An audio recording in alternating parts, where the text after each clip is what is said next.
गडाब गाज़ी ॻोठ खे जाहिर औरतुनि ॿारनि ॻोठाणनि मथां तशद्दुद ख़िलाफ़ सिंध यूनाइटेड पार्टी जे अॻवाननि पारां एहतजाजी कैंप ते एहतजाज जारी आहे।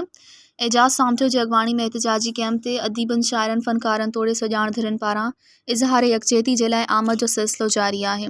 मुतासिरीन खे अकेलो न छॾियो।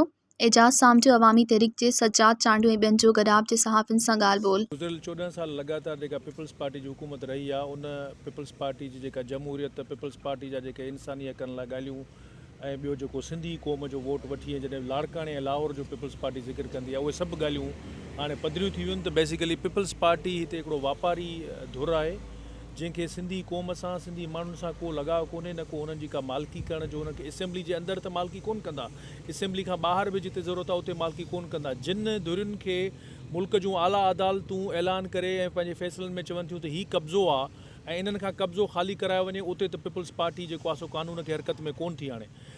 सुप्रीम कोर्ट मुल्क जी चवे थी त कराचीअ में 25 लख खां वधीक धारिया आहिनि, उन्हनि खे ॾेह निकाली ॾियो, उते त हिन जो कानून जेको आहे सो हरकत में कोन थो अचे।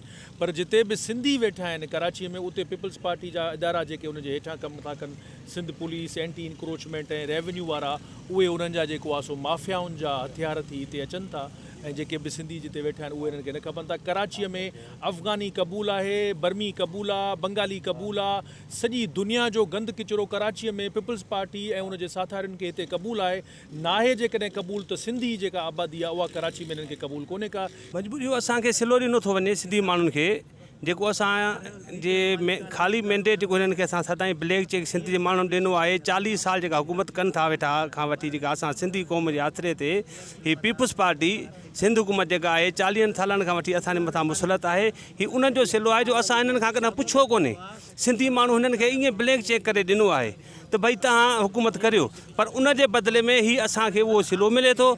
ऐं हाणे असां खां पंहिंजे ॻोठनि में पुछो थो वञे त सिंधी माण्हू हिते कराची में न हुजे, छो त बंगालियुनि खे हू ऑफिशियली असेंबलियुनि मां बिल पास था कराइनि त भई बिहारियुनि बंगालियुनि जूं कानून ठाहियो। किथे पूरी लाहौर में इस्लाम या ॿिए कंहिं बि मुल्क जे खिते में वञो, उते का मिले थी का भई मिले असांखे का नवाब शाह कॉलोनी मिले, का लाड़काना कॉलोनी मिले, किथे हिते बिहार कॉलोनियूं ठहंदियूं, हिते बंगाली कॉलोनियूं ठहंदियूं, हिते बंगाली कैंप्स ठहंदा।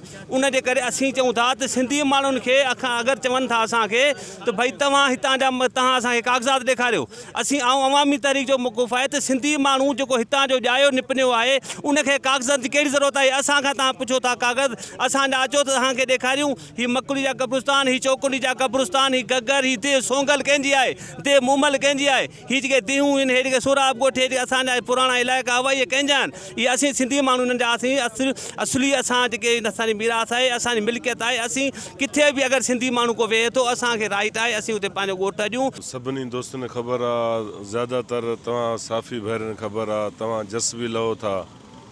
और जेको कमु हिते थियो आहे, ख़ासि तौर साफ़ी बिरादरी जो वॾे में वॾी माना जेको आहे त मदद आहे। और ॿियो जेको आहे त असांजियूं माऊं भेणियूं नैणियूं जेके उथियूं, जेके मज़ामत कई आहे, न त हे जेको पीपल्स पार्टी जेको आहे त बसि इन में हिकिड़ो अहिड़ो धड़ो आहे सिस्टम। पोइ उहो जेके आहे कि बिल्डर माफ़िया खां अरबे रुपया वठनि था। पोइ बिल्डर जेकी ज़मीन चए थो, ख़ासि तौर सिंधी आबादी, छाजे करे उते हिनखे मज़ामत न मिली आहे। असां सिंधी माण्हू पुरमन आहियूं और पुरमन शहरी आहियूं। असां जेको आहे असां वटि हिकिड़ो ई हथियार आहे, उहो एहतिजाज आहे।